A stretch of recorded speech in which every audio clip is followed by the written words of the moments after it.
Pasta 6. Faixa 1. 6. Você está errado em tudo. Eu também. 500 anos atrás, os cartógrafos acreditavam que a Califórnia era uma ilha. Médicos acreditavam que abrir um corte no braço de uma pessoa, ou fazê-la sangrar por qualquer parte do corpo, curava doenças. Cientistas acreditavam que o fogo era feito de algo chamado flogisto. As mulheres acreditavam que passar urina de cachorro no rosto amenizava os sinais de envelhecimento. Os astrônomos acreditavam que o Sol girava em torno da Terra. Quando era pequeno, achava que medíocre era um tipo de legume que eu não queria comer. Achava que meu irmão tinha encontrado uma passagem secreta na casa da minha avó porque ele conseguia ir para o quintal sem sair do banheiro. Alerta de spoiler, era uma janela. Por algum motivo qualquer, eu também achava que, quando meu amigo ia com a família para Washington, D.C., eles tinham conseguido voltar no tempo para a época dos dinossauros. Na adolescência, eu dizia para todo mundo que não me importava com nada, quando na verdade me importava demais. Outras pessoas governavam meu mundo sem que eu soubesse. Eu achava que a felicidade era determinada pelo destino e não pelas minhas escolhas. Achava que o amor era algo que simplesmente acontecia, que não exigia esforço e empenho. Eu achava que ser descolado era algo a ser aprendido com os outros e que exigia prática, não que era um conceito criado por nós mesmos. Pensei que ficaria para sempre com minha primeira namorada. Quando esse relacionamento acabou, achei que nunca mais amaria outra mulher. Então, quando amei outra mulher, achei que só amor às vezes não é suficiente. Foi quando percebi que cada indivíduo decide o que é suficiente e que o amor pode ser o que permitimos que seja. Em todos esses momentos, eu estava errado. Em todos os aspectos. Passei boa parte da vida equivocado em relação a mim mesmo, aos outros, à sociedade, à cultura, ao mundo, ao universo, a tudo. E espero continuar assim até morrer. Assim como o Mark de hoje pode olhar para trás e ver cada defeito e erro do Mark do passado, um dia o Mark do futuro vai olhar para as ideias do Mark de hoje, incluindo este livro, e perceber falhas semelhantes. E vai ser bom, porque vai indicar que eu cresci. Segundo dizem, Michael Jordan certa vez afirmou que falhou muitas vezes e que por isso chegou lá. Bom, eu sempre estou errado em relação a tudo e é por isso que a minha vida está em constante melhora. Crescimento pessoal é um processo infinitamente repetitivo. Quando aprendemos algo novo, não passamos de errados a certos, passamos de errados a um pouco menos errados. E quando aprendemos algo adicional, passamos de um pouco menos errados a um pouco menos errados do que antes, e em seguida, menos errados ainda, e assim por diante. Aproximar-se da verdade e da perfeição não leva à verdade nem à perfeição. Não devemos procurar a resposta certa, e sim tentar eliminar nossos erros de hoje para estarmos um pouco menos errados amanhã. Visto dessa perspectiva, o amadurecimento é um processo bastante científico. Nossos valores são nossas hipóteses. Esse comportamento é bom e importante, aquele outro não. Nossas ações são as experiências. As emoções resultantes e os padrões de raciocínio são os dados disponíveis. Não há dogma correto nem ideologia perfeita. Existe apenas o que a sua experiência demonstrou ser o certo para você. Mesmo assim, provavelmente essa experiência também está meio errada. Uma vez que você, eu e todo mundo temos necessidades, histórias pessoais e situações de vida diferentes, inevitavelmente chegamos a respostas corretas, diferentes sobre o significado da vida e sobre como devemos viver. Minha resposta correta envolve viajar sozinho por anos a fio, morar em lugares obscuros e rir dos meus peidos. Pelo menos essa era a resposta correta até pouco tempo atrás. Certamente ela vai mudar e evoluir, porque eu mudo e evoluo. E conforme avanço em idade e em experiência, vou reduzindo meus erros e ficando cada vez menos errado todos os dias. Tanta gente fica obcecada por estar certa a respeito da vida que acaba não vivendo. Uma mulher é solteira e se sente só, quer um parceiro, mas nunca sai de casa nem faz nada para mudar esse quadro. Um homem trabalha como um louco e acha que merece uma promoção, mas nunca diz isso explicitamente ao chefe. Os outros dizem que ambos temem o fracasso, a rejeição, ouvir um não. Não é essa a questão. A rejeição dói, ok. Fracassar é uma merda. Mas nos apegamos com mais força a algumas certezas, certezas que temos medo de questionar ou abandonar, valores que deram significado à nossa vida ao longo dos anos. A mulher não sai para conhecer parceiros em potencial porque seria obrigada a confrontar as crenças que nutre sobre a própria capacidade de atração.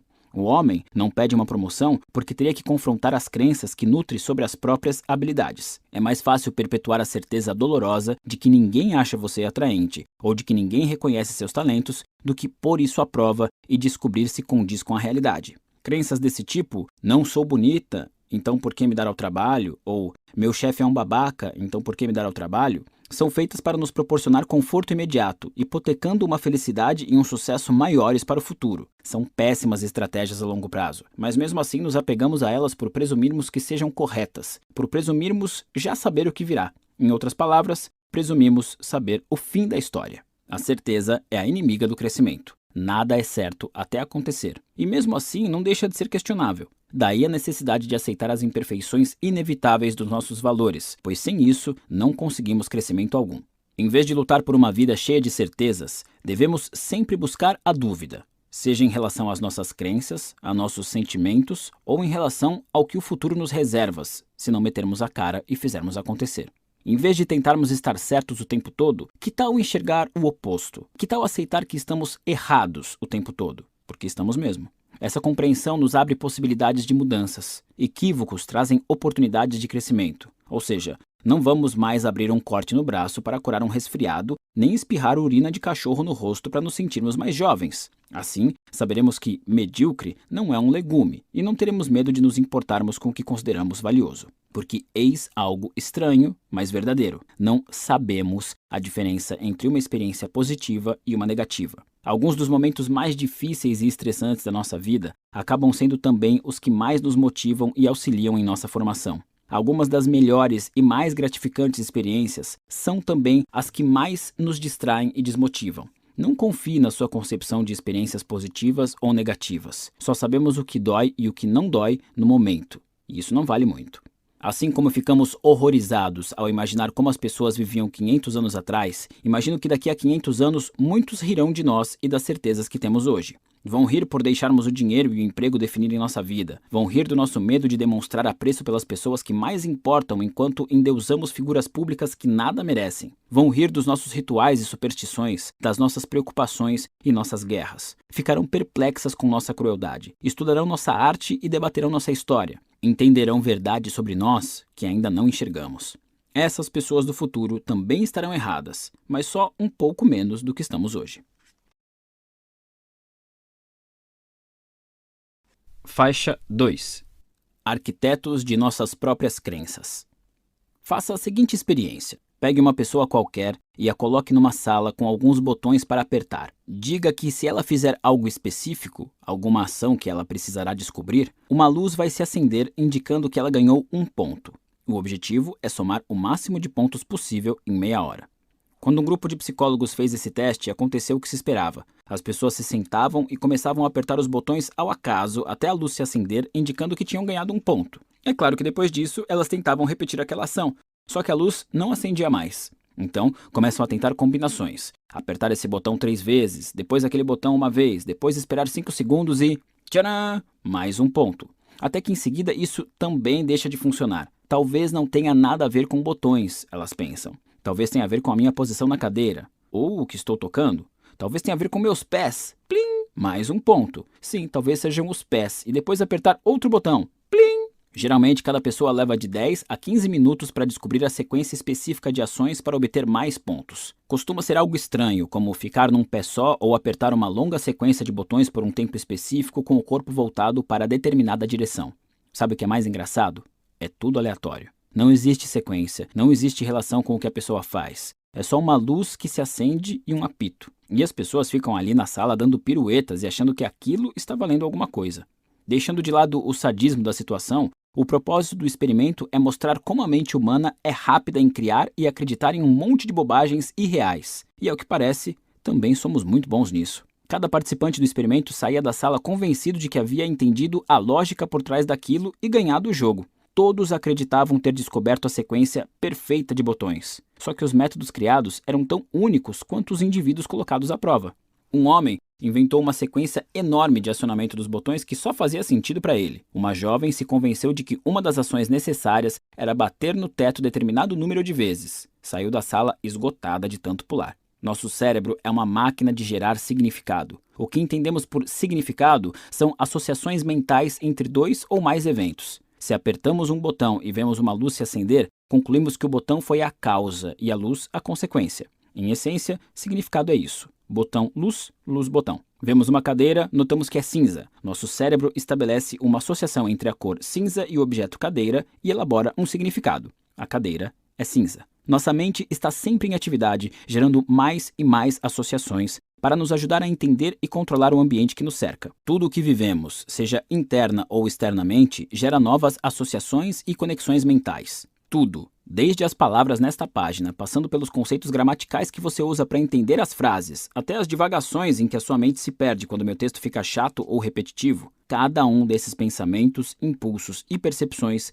é composto de milhares de conexões neurológicas que, disparadas ao mesmo tempo, iluminam sua mente com um clarão de conhecimento e compreensão. Só tem 2 problemas. Primeiro, o cérebro é imperfeito. Confundimos o que vemos e ouvimos, esquecemos fatos e fazemos interpretações incorretas. Segundo, o cérebro tende a se apegar aos significados que criamos. Somos tendenciosos em relação ao que assimilamos e relutamos em nos desapegar do que a nossa mente criou. Mesmo quando temos evidências que contradizem o significado estabelecido, preferimos ignorá-las e manter nossa crença. Como disse o comediante Emo Phillips certa vez, eu achava que o cérebro era o órgão mais maravilhoso do meu corpo. Depois percebi quem estava me dizendo isso. A triste verdade é que a maior parte do que sabemos e acreditamos é produto das inexatidões e tendências inatas desse órgão. Muitos de nossos valores, a maioria deles, são produto de eventos que não representam o mundo como um todo ou de um passado totalmente deturpado pela memória. O resultado? Grande parte das nossas crenças é incorreta. Ou, para ser mais exato, todas são. Algumas apenas são menos que outras. A mente humana é um amontoado de inexatidões. E apesar disso ser um conceito desconfortável, aceitá-lo é muito importante, como veremos. Faixa 3. Cuidado com suas crenças. Em 1988, durante uma sessão de terapia, a jornalista e escritora Meredith Merrin teve uma revelação alarmante. Na infância, ela fora abusada sexualmente pelo próprio pai. O surgimento dessa lembrança reprimida, a qual Meredith vivera alheia até então, foi um choque para ela. Aos 37 anos, ela confrontou o pai e contou à família o que havia acontecido. A família inteira ficou horrorizada. O pai não hesitou em negar categoricamente. Alguns parentes ficaram do lado de Meredith, outros do lado do pai. A árvore genealógica rachou ao meio, e a dor, que havia muito definiu o relacionamento de Meredith com o pai, começou a se espalhar como bolor pelos familiares. A revelação devastou a todos. Em 1996, Meredith teve outra percepção chocante. O pai não tinha abusado dela. Pois é, foi mal aí. Meredith tinha inventado a lembrança com a contribuição do profissional de psicologia, ainda que bem intencionado. Consumida pela culpa, ela passou anos tentando se reconciliar com o pai e com outros membros da família, vivendo entre constantes pedidos de desculpas e explicações até a morte dele. Mas era tarde demais. A família nunca mais foi a mesma. Meredith não está sozinha. Como consta em sua autobiografia My Lie, A True Story of False Memory, os anos 1980 testemunharam diversos casos de mulheres que acusaram parentes de abuso sexual e se retrataram tempos depois. Na mesma época, muitas pessoas também alegavam saber de cultos satânicos em que se abusava de crianças, mas apesar de investigações em várias cidades, a polícia nunca encontrou evidências das práticas doidas que eram descritas pelos acusadores. Por que, de repente, o pessoal cismou de inventar lembranças horríveis de abusos e seitas? E por que nos anos 1980? Já brincou de telefone sem fio quando era criança? É aquela brincadeira em que uma pessoa diz uma coisa no ouvido da outra e depois a frase vai passando por umas 10, até que a última ouve uma frase que não tem nada a ver com a original. É mais ou menos assim que a nossa memória funciona. Uma coisa acontece. Dias depois, nos lembramos da situação com algumas inexatidões, como se nos tivesse sido sussurrada e mal compreendida. Se contamos a alguém sobre o que aconteceu, precisamos preencher as lacunas no roteiro com novos elementos para que tudo faça sentido e ninguém ache que a gente é louco. Então, começamos a acreditar na versão corrigida, e na vez seguinte que contamos o que aconteceu, reproduzimos nossas invenções. Só que, por não corresponderem à realidade, contamos as coisas de um jeito meio incorreto. Um ano depois, bêbados, recontamos a história e a modificamos um pouco mais. Ok, sejamos honestos, inventamos completamente cerca de 1/3 da história. Na semana seguinte, sóbrios, não queremos admitir a mentira e por isso mantemos a versão revisada e expandida pelo álcool. 5 anos depois, nossa história foi exatamente assim que aconteceu, eu juro por Deus e pela minha mãe mortinha. É no máximo 50% verdadeira. Todo mundo faz isso. Eu faço. você faz. Por mais honestos e corretos que sejamos, estamos sempre sujeitos a enganar a nós mesmos e a outros, porque nosso cérebro é programado para ser eficiente, não fiel. Não só nossa memória é uma droga, a ponto de testemunhos oculares não serem necessariamente levados a sério em um julgamento, como nosso cérebro tem um funcionamento nada imparcial. Como? Bom, ele está sempre tentando analisar nossa situação atual com base no que já acreditamos e já vivemos. Toda informação nova é avaliada segundo padrões e conclusões prévios. O resultado é um cérebro sempre tendencioso em relação ao que consideramos ser verdade em determinado momento. Se temos um relacionamento maravilhoso com nossa irmã, por exemplo, vamos interpretar a maior parte das lembranças com ela sob uma perspectiva positiva. Quando o relacionamento azeda, é comum começarmos a ver as mesmas lembranças sob nova ótica, reimaginando-as de forma a explicar a atual raiva que sentimos. Aquele presente lindo que ela nos deu no Natal assume conotações de condescendência. Aquela vez que não fomos convidados para a casa de praia passa de erro inofensivo para uma tremenda negligência. A história falsa de Meredith faz muito mais sentido quando entendemos os valores que guiavam sua mente naquele momento. Em primeiro lugar, o relacionamento entre ela e o pai sempre foi tenso. Segundo, ela tivera uma série de relacionamentos amorosos complicados, incluindo um casamento desfeito. Assim, já de saída, relacionamentos íntimos com homens não eram a maior maravilha para Meredith, em termos de valores. No começo dos anos 1980, na mesma época em que descobriu o feminismo, Meredith começou a pesquisar sobre abuso infantil.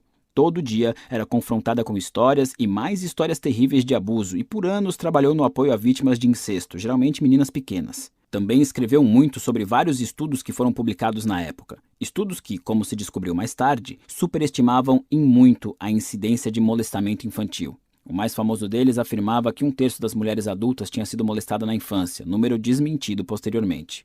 Para coroar, Meredith se apaixonou por uma mulher sobrevivente de incesto. O relacionamento evoluiu para uma codependência tóxica, em que Meredith continuamente tentava salvar a namorada do passado traumático, e a outra, por sua vez, o explorava como arma emocional para ganhar o afeto de Meredith. Falarei mais sobre isso e sobre limites no capítulo 8.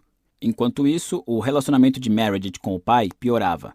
Ele não via de forma respeitosa o relacionamento homossexual da filha. E ela fazia terapia com uma frequência quase obsessiva.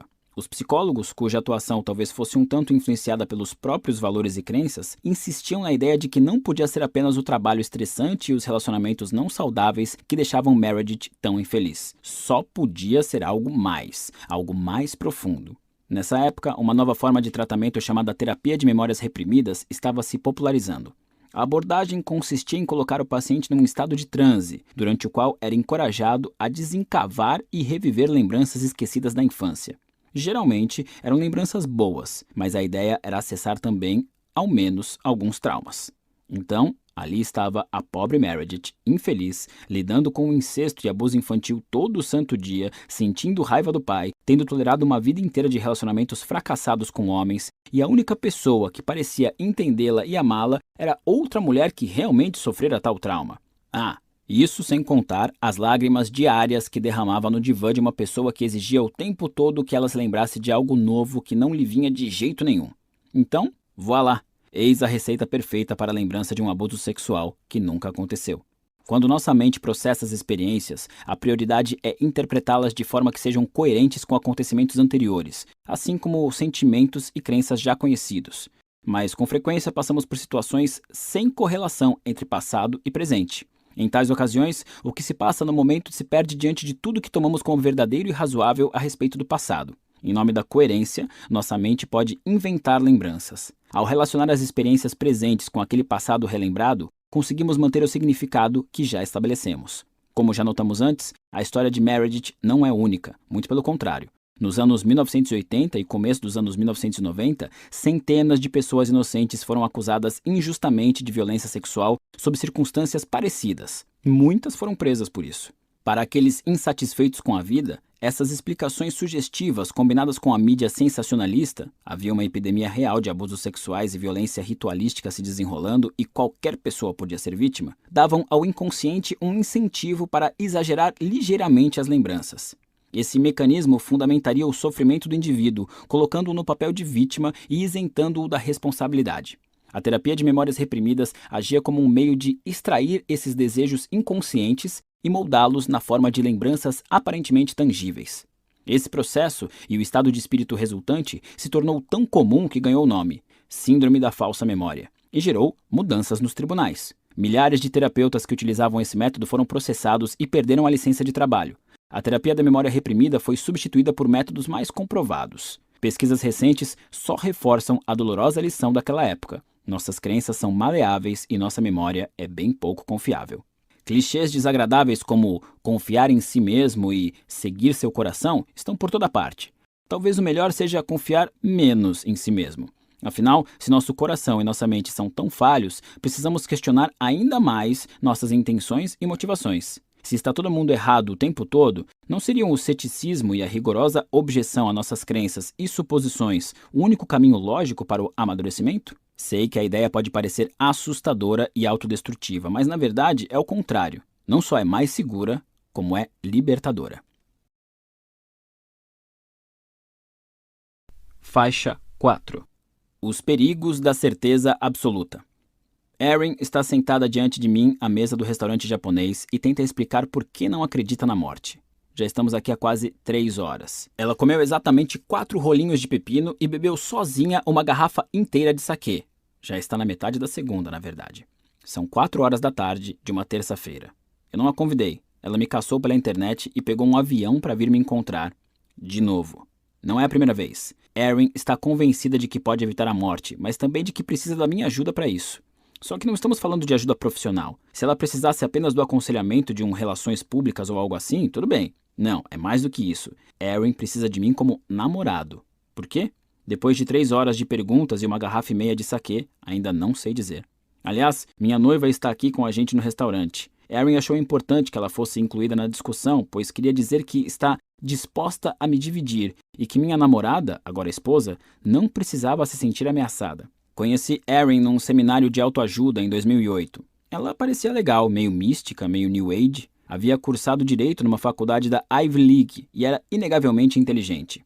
Ela ria das minhas piadas e me achava fofo. Então, sendo eu quem sou, é claro que transamos.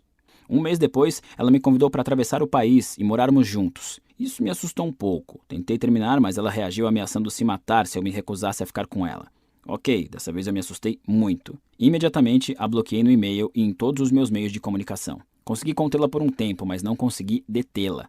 Anos antes de nos conhecermos, Erin tinha quase morrido num acidente de carro. Ou melhor, ela de fato morreu por alguns instantes, fisiologicamente falando. Toda a sua atividade cerebral cessou, mas por algum milagre conseguiram revivê-la. Depois que voltou, tudo mudou, segundo ela. Erin se tornou uma pessoa muito espiritualizada e mergulhou de cabeça em cura energética. Contato com anjos, consciência universal, tarô. Ela também acreditava ter se tornado paranormal, capaz de curar e ver o futuro. E sabe-se lá por quê, ao me encontrar, chegou à conclusão de que estávamos destinados a salvar o mundo juntos, a curar a morte. Depois que a bloqueei, ela começou a criar novos endereços de e-mail, às vezes me enviando 1 dúzia de mensagens de ódio num único dia. Criou contas falsas no Facebook e no Twitter que usava para atormentar a mim e pessoas próximas a mim. Criou um site idêntico ao meu e escreveu vários posts alegando que eu era seu ex-namorado, que a traíra e mentira para ela, que prometera me casar e que estávamos destinados a ficar juntos. Quando eu entrei em contato pedindo que tirasse o site do ar, Erin disse que só faria isso se eu fosse morar com ela na Califórnia.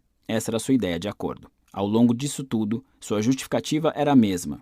Eu estava destinado a ficar com ela. Deus havia predeterminado isso. Ela literalmente acordava no meio da noite com a voz dos anjos dizendo que nossa relação especial seria o prenúncio de uma nova era de paz permanente na Terra. Eu juro.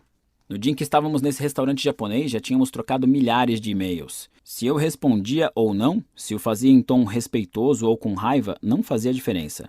A psique de Erin era imune a abalos. Suas crenças nunca se alteravam. O problema já se estendia havia mais de 7 anos na época. E foi assim, naquele pequeno restaurante japonês, com Erin entornando saquê e tagarelando por horas a fio sobre ter curado as pedras nos rins de seu gato usando energia, que algo me ocorreu. Erin era viciada em autoaperfeiçoamento. Ela gastava dezenas de milhares de dólares em livros, seminários e cursos. E a parte mais louca disso tudo é que ela colocava em prática perfeitamente todas as lições que aprendia. Erin tinha um sonho e persistia para alcançá-lo. Visualizava, agia, tolerava as rejeições e fracassos, levantava-se e tentava de novo. Era implacavelmente positiva. Tinha a si mesma em alta conta. A mulher alegava curar gatos como Jesus curou Lázaro. Mas os valores dela eram tão escrotos que nada disso importava. O fato de fazer tudo certo não significava que ela estivesse certa. A certeza de Erin se recusava a ceder.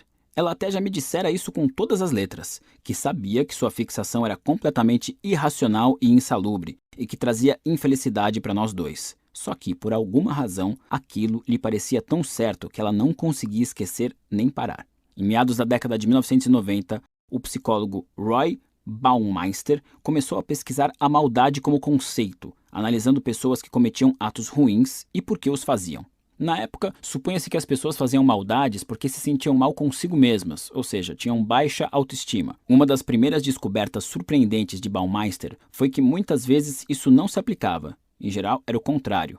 Alguns dos piores criminosos se sentiam muito bem consigo mesmos, e era essa sensação boa, apesar da realidade ao redor, que parecia justificar seus atos de ferir e desrespeitar os outros.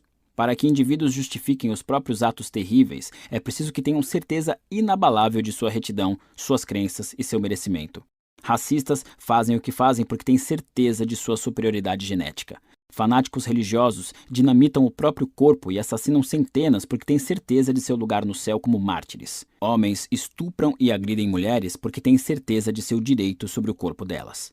Pessoas más nunca acreditam que são más. Elas acreditam que todos os outros são maus. Em experimentos controversos, posteriormente denominados experimentos Milgram, em homenagem ao psicólogo Stanley Milgram, pessoas normais foram orientadas a punir voluntários por desrespeitarem regras. Foi o que elas fizeram, chegando à violência física em certos casos. Raras foram as que fizeram objeção ou pediram explicação. Muitas até pareceram gostar da sensação de retidão moral obtida durante o processo.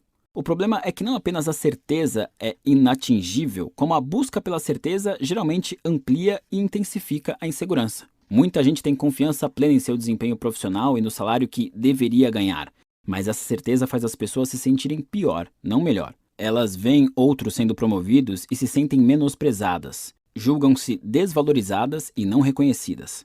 Até comportamentos simples, como dar uma olhada no celular do seu namorado ou perguntar a um amigo que estão falando sobre você, são motivados por um desejo irresistível de segurança. Você pode olhar as mensagens no celular do seu namorado e não encontrar nada, mas a coisa nunca para por aí. Talvez você comece a se perguntar se ele tem outro aparelho.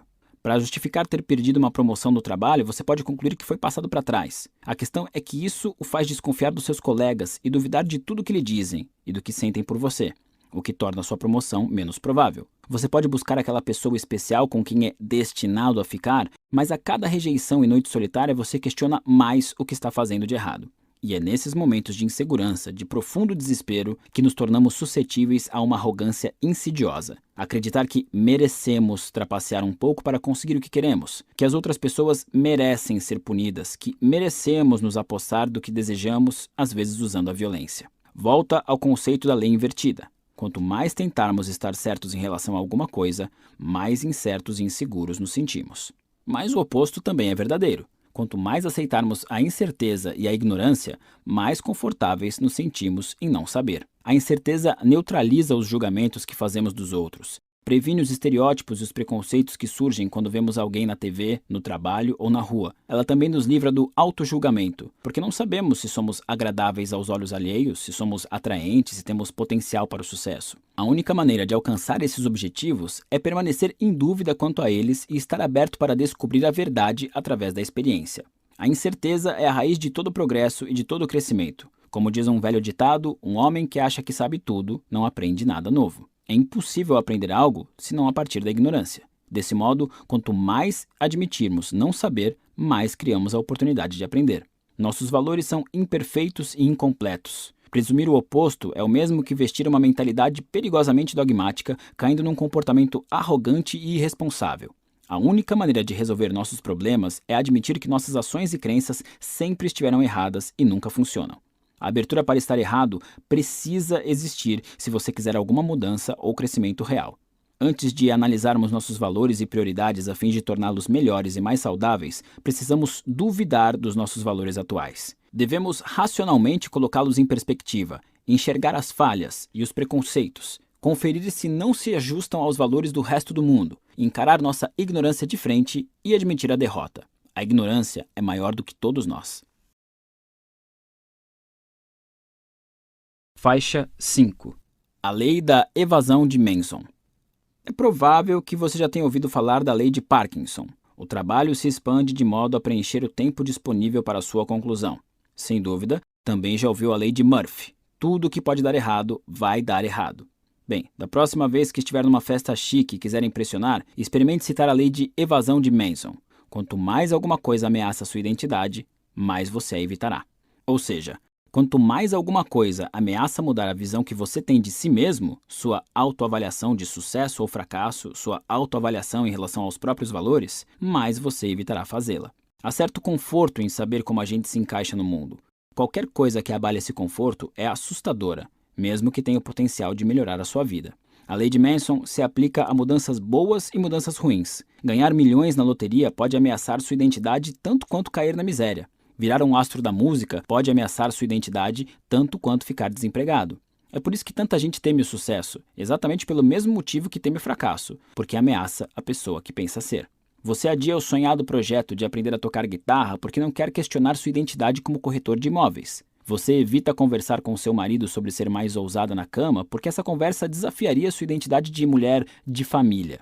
Você evita dizer ao seu amigo que não quer mais sair com ele porque acabar com a amizade entraria em conflito com sua identidade de pessoa agradável e compreensiva. Estes são alguns exemplos de oportunidades importantes ou atitudes importantes que rejeitamos porque ameaçam mudar a forma como nos vemos e nos posicionamos no mundo. Ameaçam os valores que escolhemos para a nossa vida e que aprendemos a seguir. Eu tinha um amigo que só vivia falando em colocar seus trabalhos na internet e tentar ganhar a vida como um artista profissional. Ou pelo menos semi. Passou anos sonhando com isso, economizou dinheiro e até criou alguns modelos de sites com seu portfólio.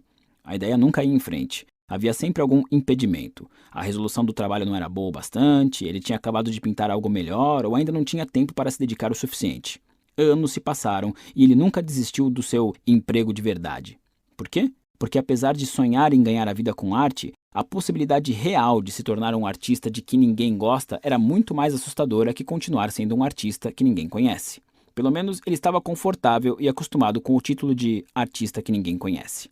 Tinha um outro amigo meu que era muito festeiro, vivia saindo para beber e conhecer gente nova. Depois de anos em euforia, porém, ele se viu terrivelmente solitário, deprimido e doente. Aí decidiu mudar seu estilo de vida. Falava com uma inveja feroz dos amigos que tinham um relacionamento estável e eram mais sossegados.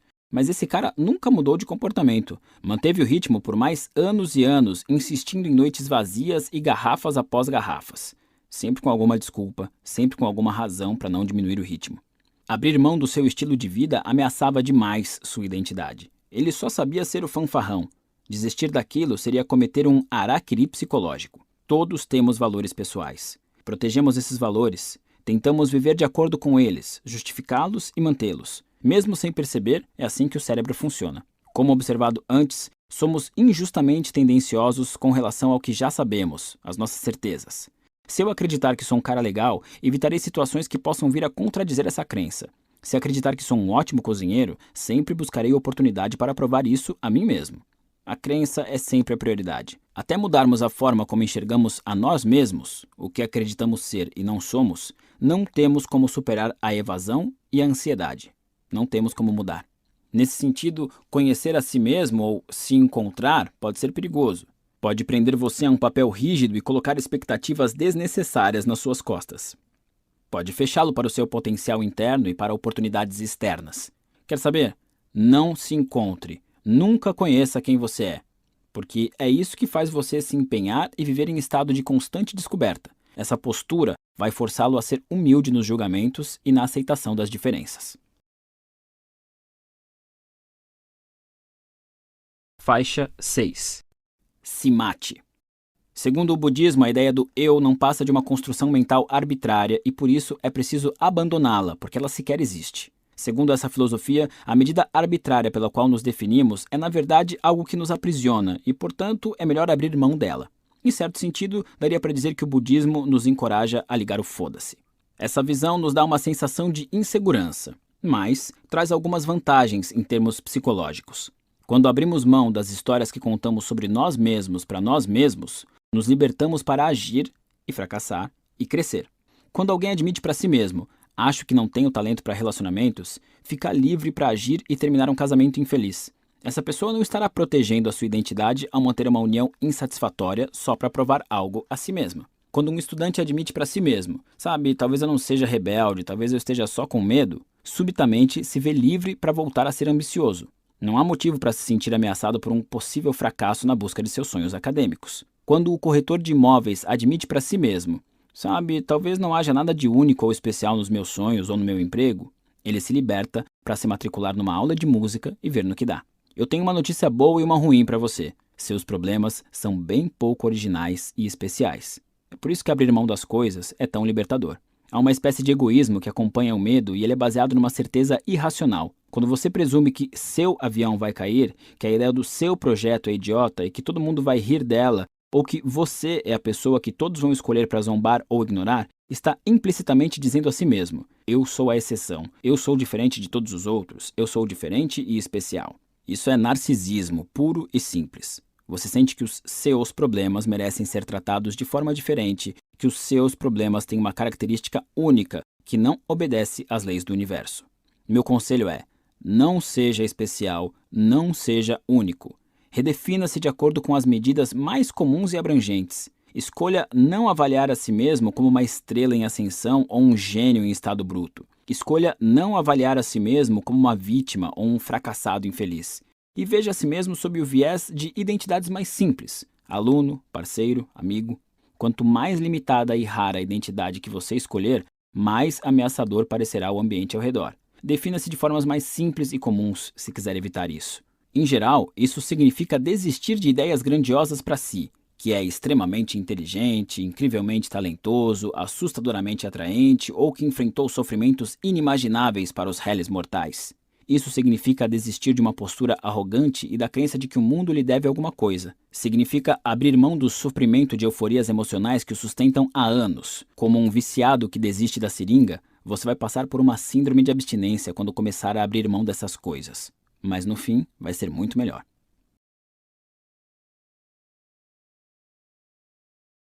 Faixa 7. Como ser um pouco menos seguro de si. Questionar a si mesmo e duvidar dos próprios pensamentos e crenças estão entre as habilidades mais difíceis de se desenvolver, mas é possível. Aqui estão algumas perguntas para ajudá-lo a criar um pouco mais de incerteza na sua vida. Pergunta 1. E se eu estiver errado? Há pouco tempo, uma amiga minha ficou noiva. O cara que a pediu em casamento é bem sério, não bebe, não agride nem a maltrata. É um sujeito simpático e com um emprego estável.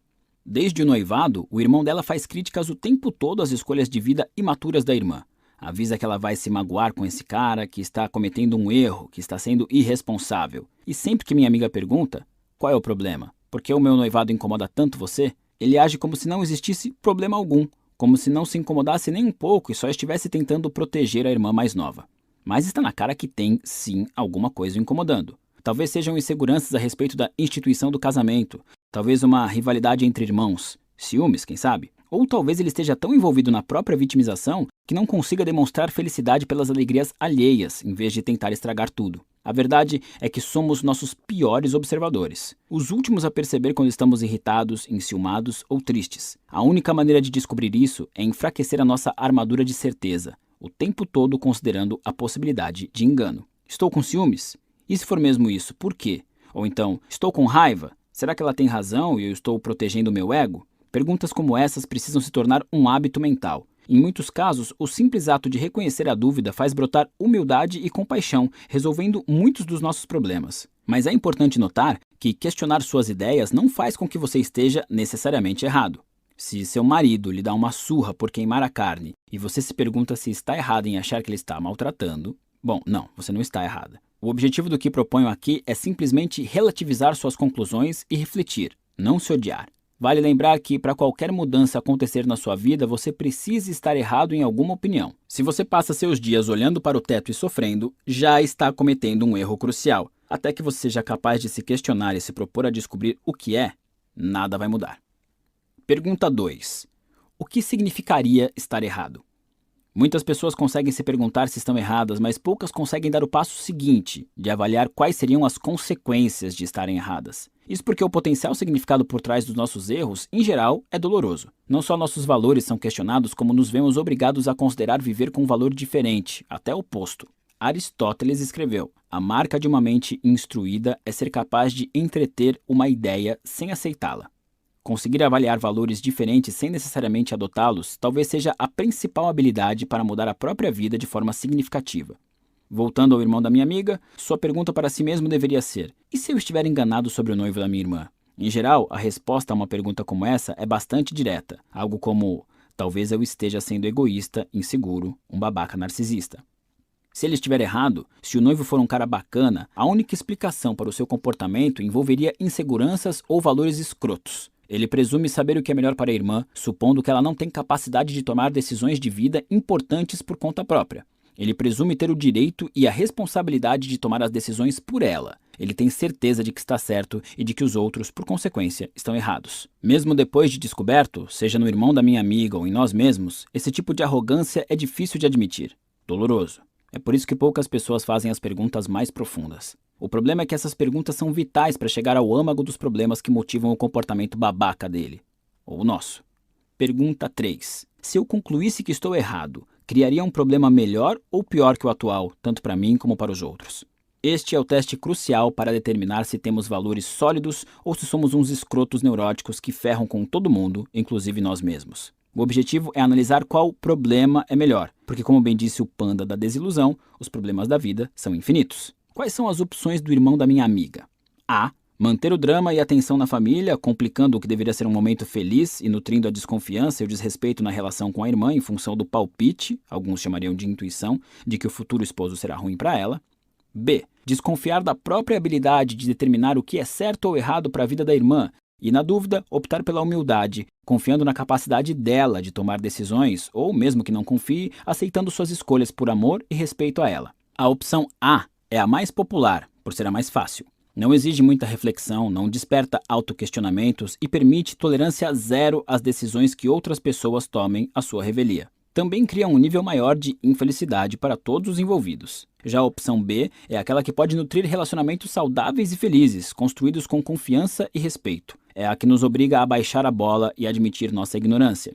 É a que nos permite superar nossas inseguranças e reconhecer quando estamos sendo impulsivos, injustos ou egoístas. Por ser dolorosa, a opção B costuma ser preterida.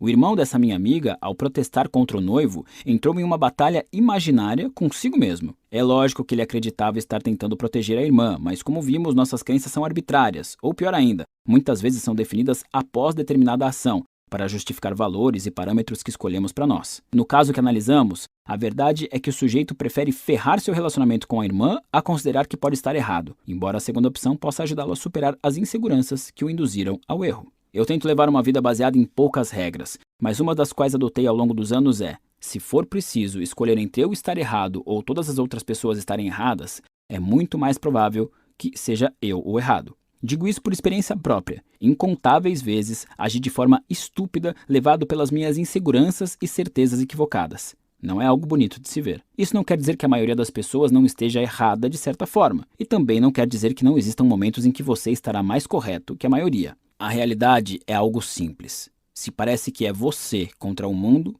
é provável que seja só você contra si mesmo.